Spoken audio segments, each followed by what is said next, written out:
This is RTV6 News at Noon, working for you. Cases and deaths are still on the rise in Indiana. The newest COVID-19 numbers show another steady increase in how the virus is impacting our state. Here's a look at the newest numbers from Indiana. The state health department says the total number of COVID-19 cases grew by 536. That's the largest single-day growth since the pandemic began. There are now just under 5,000 cases statewide. The growth in the number of deaths has slowed somewhat. Only 4 new deaths from the coronavirus were reported in today's new numbers. That gives the state a total of 139. However, health officials caution that the number of cases and deaths reported to the health department typically lags by up to 2 weeks.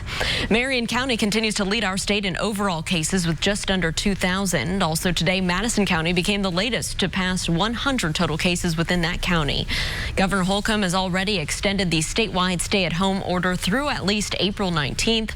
We'll hear the latest from the governor during his daily briefing later today, and we'll have live coverage starting at 2:30 this afternoon right here on RTV6, as well as on the IndyChannel.com and the RTV6 Facebook page. This week is expected to be bad all across the country when it comes to an increase in COVID-19 cases and deaths. As Alex Perche from ABC tells us, it comes as the president is being criticized for another push of a drug that has not yet been proven effective at treating the virus. Grim predictions about the novel coronavirus at the start of the week. The next week is going to be our Pearl Harbor moment. It's going to be our 9/11 moment. It's going to be the hardest moment for many Americans in their entire lives. But President Trump staying optimistic. We see light at the end of the tunnel. Things are happening. Continuing to tout the government stockpile of an anti-malaria drug, hydroxychloroquine, 29 million pills of it. The president enthusiastically promoting hydroxychloroquine, even though it still hasn't been scientifically proven effective against the virus, and carries potentially serious side effects. Dr. Anthony Fauci, one of the top experts on the coronavirus task force, has consistently remained skeptical about the drug. The data are really just at best suggestive.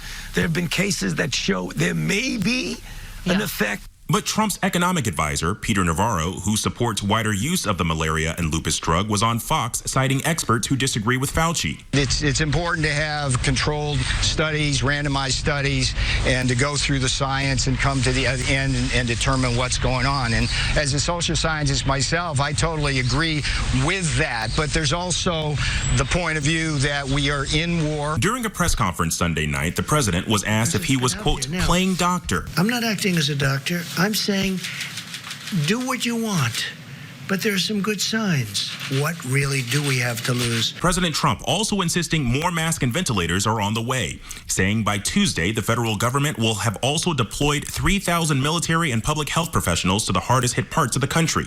Still, a new study by the Inspector General for Health and Human Services found hospitals in 45 states reporting their most significant challenges centered around testing and shortages of supply to keep their patients and staff safe. And that former Navy captain, Brett Crozier, who was hailed a hero by his crew but fired after sending a letter criticizing the military's response to a COVID-19 outbreak aboard his nuclear carrier, well, he too now has reportedly tested positive for coronavirus. Alex Perche, ABC News, Washington.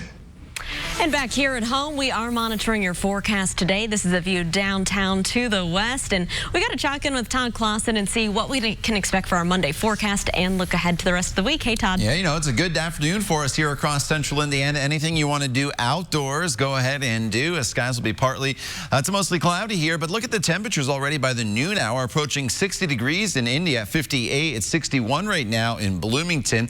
Even northern locations are in the 50s after starting off in the low 30s, but look at Sullivan at 63. This is where we find the warm front. That warm front's going to start to lift to the north throughout the course of the day today. As far as the sky cover goes, this is zoomed in, so it looks a little hazier outside with that camera shot than it is. But this band of cloud cover that you see right now, that is the actual warm front that is moving to the north currently. South of that front, that's where temperatures are in the 60s, but even ahead of it, temperatures are in the 50s. This front continues continues to move to the north throughout the afternoon hours, and then it'll stall itself across northern Indiana overnight tonight, and that'll be the next opportunity for some rainfall well after midnight.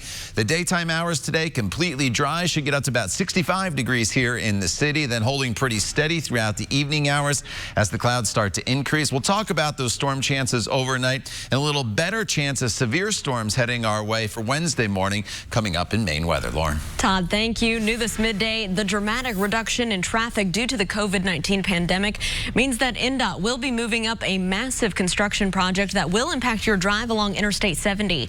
INDOT says traffic volume has fallen by 40% since Indiana's stay-at-home order took effect. So these projects will now happen this month in hopes of getting them done before heavier traffic patterns resume. Here's a look at the major closures coming up. I-70 eastbound between the North Split and I-465. That'll be closed starting next Monday, April 13th. That stretch of the interstate will be closed up to 30 days. And then starting April 23rd, the westbound lanes of I-70 will also shut down, also between 465 and the North Split. This will mean major detours around the city, and we have all those for you posted right now at theindychannel.com.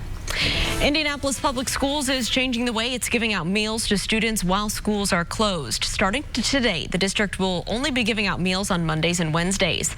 IPS is also adding dinner to the menu. The school district workers have been giving out meals Monday through Friday, but now IPS says they'll provide 6 prepackaged meals, breakfast, lunch, and dinner for pickup on Mondays. And then on Wednesdays, parents can pick up 9 meals. IPS says the new plan will make sure students get those 3 healthy meals every day weekday. It also reduces the amount of time that families have to leave their homes. Meals are open to all students 18 and younger. They'll be available for pickup at 14 schools and 2 apartment complexes.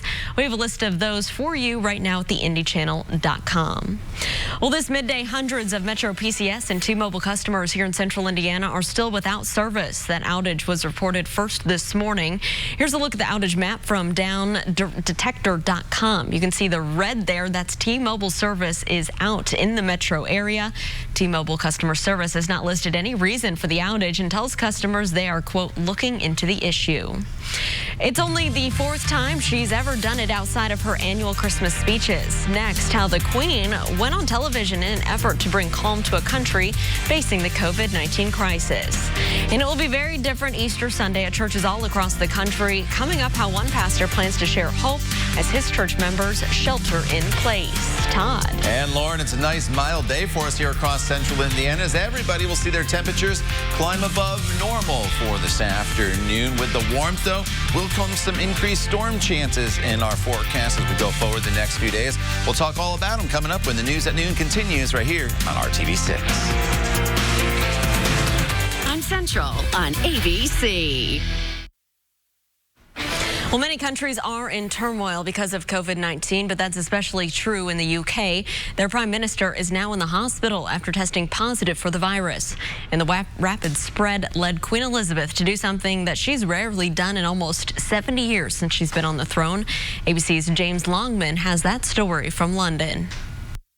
The Queen very rarely gives a national address outside her Christmas Day broadcast, but an astonishing 24 million people tuned in to see her. It was a message of thanks and of hope. But not long afterwards, Britain was told the Prime Minister, Boris Johnson, had been admitted to the hospital. He was diagnosed for coronavirus 10 days ago, but his doctor has now recommended he undergo further testing after suffering from persistent symptoms. He's said to have a high temperature and a persistent cough. He was last seen in a video he posted on Twitter Friday in which he didn't look too well. He was describing his symptoms. The news broke just after the Queen's message was broadcast. It's only the 5th time in her 68-year reign that she's made one like this. She put frontline workers at the heart of the address, thanking doctors and nurses for their sacrifices. She remains in good health at Windsor Castle with her husband, Prince Philip. There was only one cameraman in the room with her. He was at a distance wearing protective equipment. There are now nearly 50,000 confirmed cases of coronavirus in the UK. Nearly 5,000 people have died, and Her Majesty had a subtle message to some still not staying home, saying that she hopes Britons will be able to take pride in how they respond to this crisis. She finished on a message of hope with the words, "We will meet again." James Longman, ABC News, London. Well, with much of our focus on the pandemic, you may have forgotten about an important event that only comes along every 10 years. Up next, more on the effort to make sure that your census gets filled out. And here's a live look right now from our Weather Now camera downtown. View to the north, you can see sunny, clear skies, just a few high clouds there. Todd Clausen will have our full forecast for the week ahead. That's coming up. You're watching the news at noon right here on RTV6. Stick around.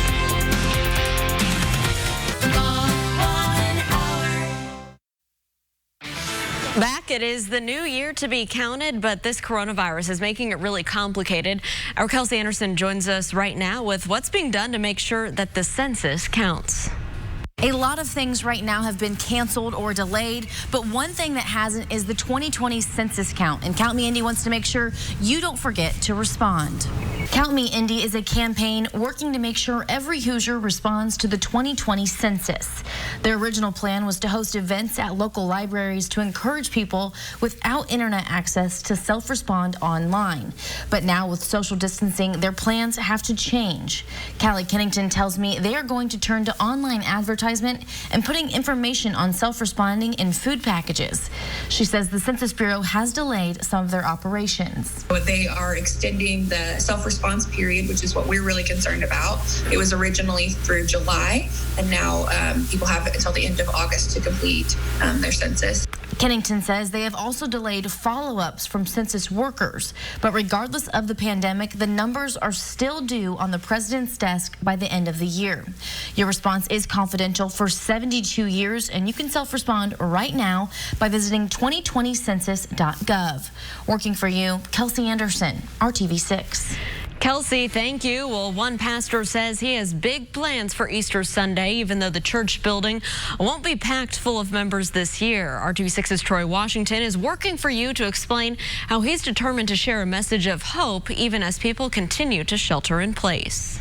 Easter Sunday marks the resurrection of Jesus Christ. We usually call it our Super Bowl Sunday. That's our Super Bowl Sunday. It's a church service most people won't miss all year. People, if they hadn't been in church in months, they will come to church on that Sunday. But this year, the entire congregation will have to stay home because of orders in place due to COVID-19. I don't remember one moment that I've actually had an Easter service that I did not walk through the doors of a sanctuary. Luckily, not being able to sit inside of New Beginnings Fellowship Church won't stop Pastor James A. Jackson from giving people something to look forward to. The church is not limited to just a facility.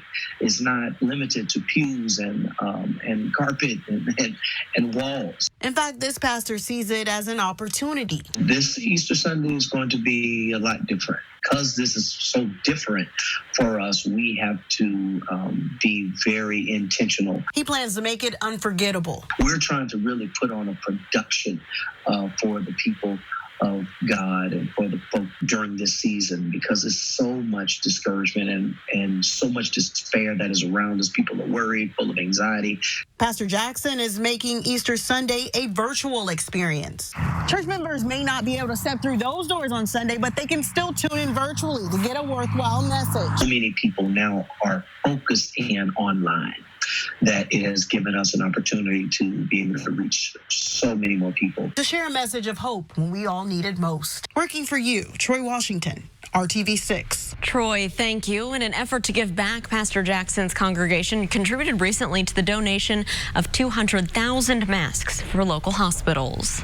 It is time now for a check of our forecast. Let's take a live look outside. This is a view from on top of the pagoda out at IMS, back towards the city skyline.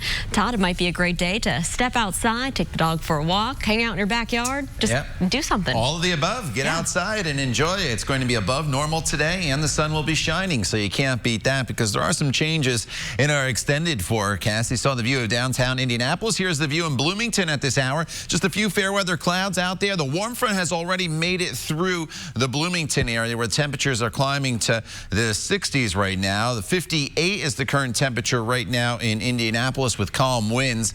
And the warm front is going to continue to move north throughout the course of the afternoon hours. It's not a huge difference, but you'll notice when the front goes through your neighborhood, because there'll be a band of clouds cloud cover, so it may go overcast just briefly, and then you'll get back into the sunshine. But on the other side of that front, 64 in Bedford right now, 63 in Bloomington, mid-50s as you work your way to the north, 54 in Peru as well as the Tipton area. Highs today right around 65 in Peru, 66 in Indianapolis, should touch 70 degrees down in Bloomington and points to the south. All those temperatures you saw there are above normal. Here's that band of cloud cover along the front. It's just now approaching the metro area. This continues to move to the north throughout the afternoon hours. And then overnight tonight, the placement of that front is going to be key to determining who sees rain and who doesn't, as the rain's going to be moving right along this front, kind of acting as a roadway. So right now it looks like that front's going to be far enough to the north that will bring in a few showers and maybe an isolated thunderstorm or two to the Peru area, Kokomo, maybe over towards Hartford City and Muncie throughout the course of the overnight hours towards daybreak tomorrow. And then all those storms will race off into Ohio. The rest of your Tuesday forecast is going to be a pretty nice one, at least during the daytime hours. The Storm Prediction Center highlighting the northern part of the state in the marginal risk for severe weather. The main threat overnight tonight would be damaging wind. Hail and tornadoes, not really too much of a concern with this as it comes through. Obviously, lightning will be an issue as well with some of those thunderstorms. Tomorrow, more in the way of clouds, but warmer temperatures into the mid-70s. We get a second threat of storms Tuesday night into Wednesday morning. And this, the Storm Prediction Center has us highlighted under the slight risk for severe weather. So the risk of severe weather Tuesday night into Wednesday, a little better and also a little more widespread across the area. Southern locations, you should remain dry overnight tonight. Behind the front Wednesday, much colder for Thursday and Friday. We're back below normal, but we're sunny. That's the good news. And then warmer and shower chances return to the forecast as we work our way into Easter weekend. All right, Todd, thanks so much. Still ahead right here on the news at noon, we say goodbye to an NFL legend and a World War II icon. Plus, we'll have one final check of your forecast as well. Stick around. You're watching the news at noon right here on RTV6.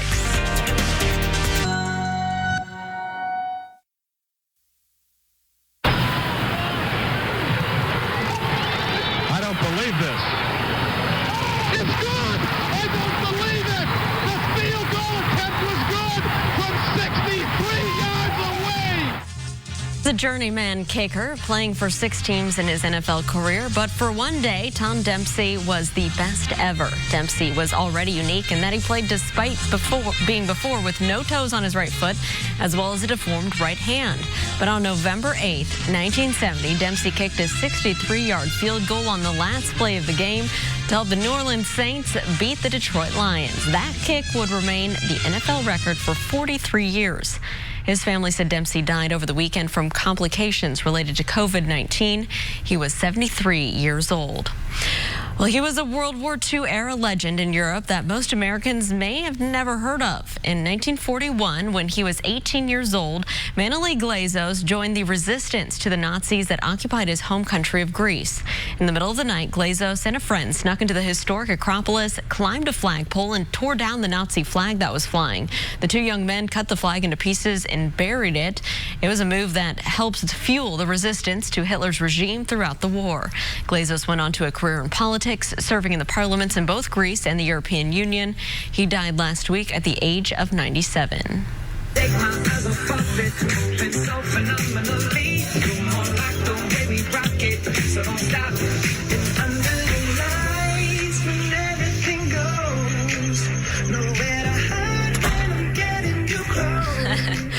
Well, this World War II vet isn't letting the pandemic stop him from dancing. Chuck Fransky of Waukesha, Wisconsin, was caught cutting a rug on his rug outside his home. The former Navy pilot is 97 years old, and it isn't the first time he's been a dancing star. Chuck is usually pretty reserving his moves for the holidays in his past videos, but this time he wanted to get outside, get some fresh air at an acceptable physical distance, of course, and he is showing off those moves. Still got it, Todd.